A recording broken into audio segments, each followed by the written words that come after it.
सुरुवात करूया एका नव्या प्लांट बेसिकची। आज आपण झीझी प्लांटसाठी लागणारं पॉटिंग मिक्सर साधारण कसं असलं पाहिजे ते पाहणार आहोत।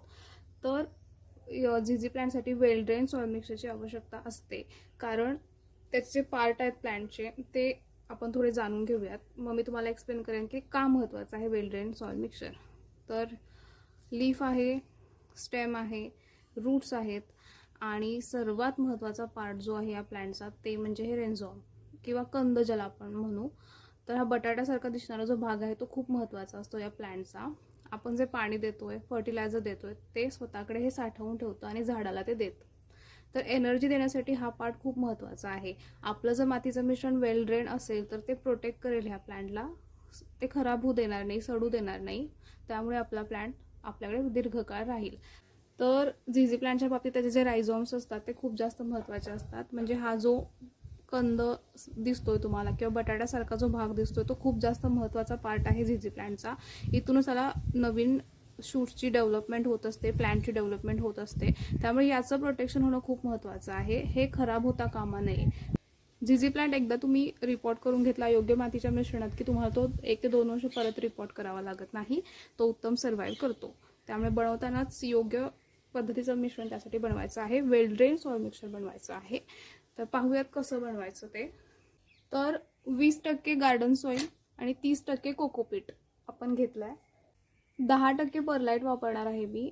एक्सेस वॉटर जे असतं किंवा पाणी ते आपल्याकडे शोषून घेतं आणि प्लांट डॅमेज होऊ देत नाही, त्यामुळे परलाईट नक्की तुम्ही झीझी प्लांटच्या पॉटिंग मिक्सरमध्ये वापरत जा। प्लांटचे जे रूट असतात त्यांचं प्रोटेक्शन व्हावं, हे रायझोम्स जे आहेत झीझी प्लांटचे ते खूप जास्त महत्त्वाचे असतात प्लांट सर्व्हाइव्ह होण्यासाठी। त्यांचं प्रोटेक्शन व्हावं म्हणून मी नीमकेक पावडर वापरणार आहे। तर हे एक ऑर्गॅनिक फंगीसाइडचं काम करतं आणि जे नॅचरली अवेलेबल आहे, तर शक्य झालं तर तुम्ही नक्की हे वापरत जा।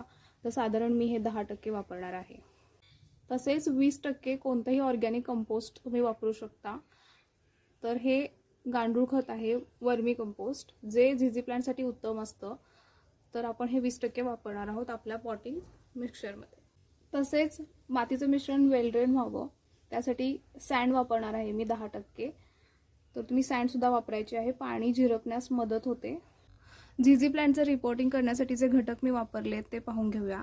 तर कोकोपीटचं प्रमाण जास्त आहे, साधारण 30% कोकोपीट आहे, 20% वर्मी कंपोस्ट आहे, 20% आहे गार्डन सॉइल आणि 10% आहे नदीची वाळू किंवा जी कोणती तुम्हाला अवेलेबल असेल ती वापरू शकता।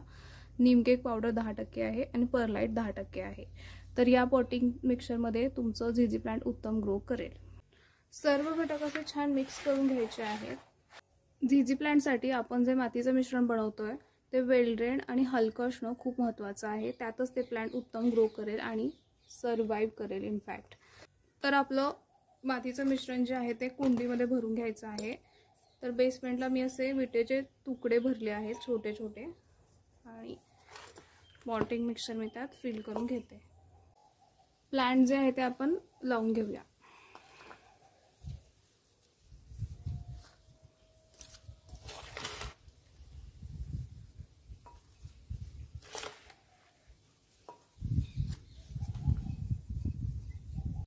तर प्लांट आपण असं छान रिपोर्ट करून घ्यायचं आहे। तर या मातीच्या मिश्रणात झीझी उत्तम सर्व्हाइव्ह करतो, ग्रो सुद्धा छान करतो।